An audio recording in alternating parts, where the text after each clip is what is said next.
Not a hard work. Zanjo has been the most supportive throughout this process. He has never missed an appointment at the doctor's. Every type of support that I think I need, physically, mentally, emotionally, he's just there. So this nursery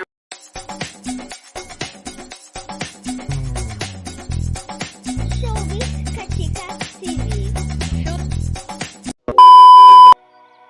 Hello mga kachika!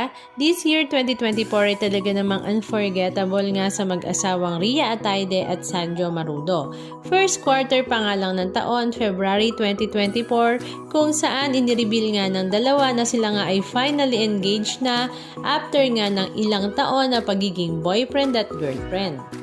Sinundan naman kaagad ito ng big event ng dalawa kung saan March 23, 2024 ay nang magpakasal nga ang dalawa sa mismong birthday nga ni Ria Atayde. Simple but very intimate civil wedding nga ang naganap sa dalawa na talaga namang dinaluhan ng kanilang mga malalapit na mga kaibigan at kamag-anak sa loob ng showbiz industry. After nga ng kanilang kasalan ay lumipad naman sila papuntang Amerika para nga sa kanilang honeymoon at short vacation na talaga namang in-enjoy nga ng newlywed. Makalipas nga ang ilang buwan ng kanilang kasalan ay in-announce naman ng dalawa na baby is on the way na nga para kay Sanjo at Ria Atayde at talaga namang excited na nga ang lahat, lalong-lalo na nga ang mami ni Ria na si Sylvia Sanchez. Alam naman ng lahat na botong-boto nga si Sylvia Sanchez kay Sanjo Marudo para nga sa kanyang anak na si Ria Atayde, kaya naman sobrang saya nga nila sa good news na ibinahagi ng dalawa. July 23, 2024 nang i-celebrate naman ni Sanjo Marudo ang kanyang surprise birthday celebration na handog nga sa kanya ng kanyang asawa na si Ria Atayde.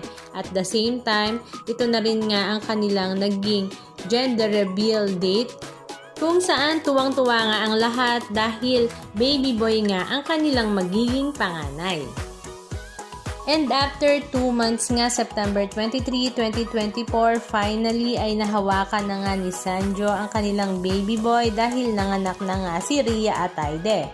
Number 23 nga ang talaga namang remarkable date para nga sa pamilya Marudo dahil nga lahat ng kanilang event ay nagpo-fall sa number 23.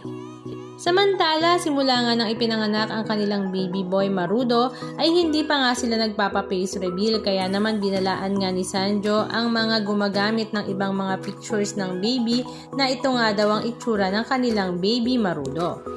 Ang lola naman na si Sylvia Sanchez ay talaga namang non-stop ang pag-shopping sa kanyang pinakaunang apo kaya naman napakaswerte nga ng baby boy na ito.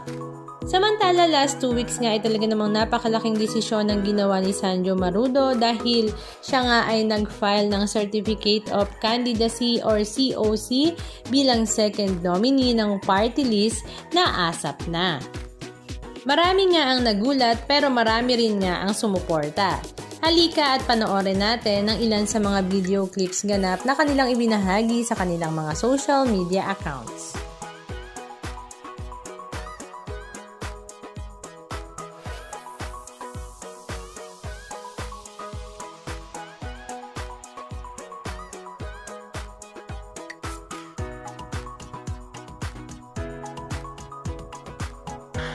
Yan yung sombreros.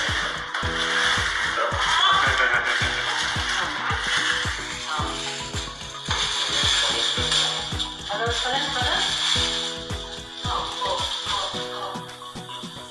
Yan.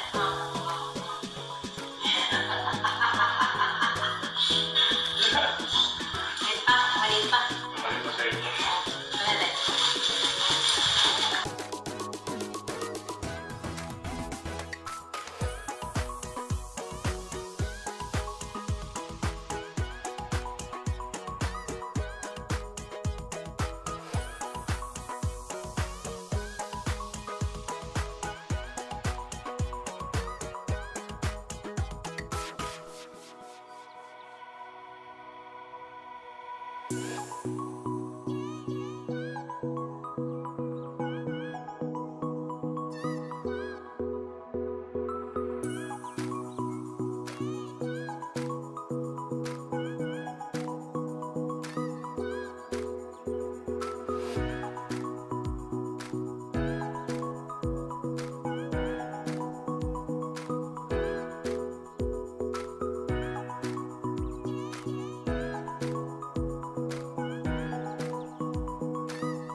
big.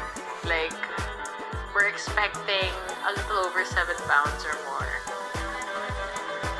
So we are expecting baby Marudo very, very soon, maybe in a month or less.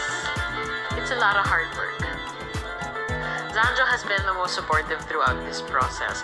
He has never missed an appointment at the doctor's. Every type of support that I think I need, physically, mentally, emotionally, he's just there. So this nursery room is really a gift by my friends Mark and Asa San Diego of Sand and Stone Designs. We also collaborated with Mamas and Papas to fill in the room. It's a lot of love and gifts from all the people, all the baby showers that we had throughout the 9 months. Babies in general, you really have to.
Anong masasabi nyo mga kachika? Just comment down below. And please don't forget to subscribe. Thank you!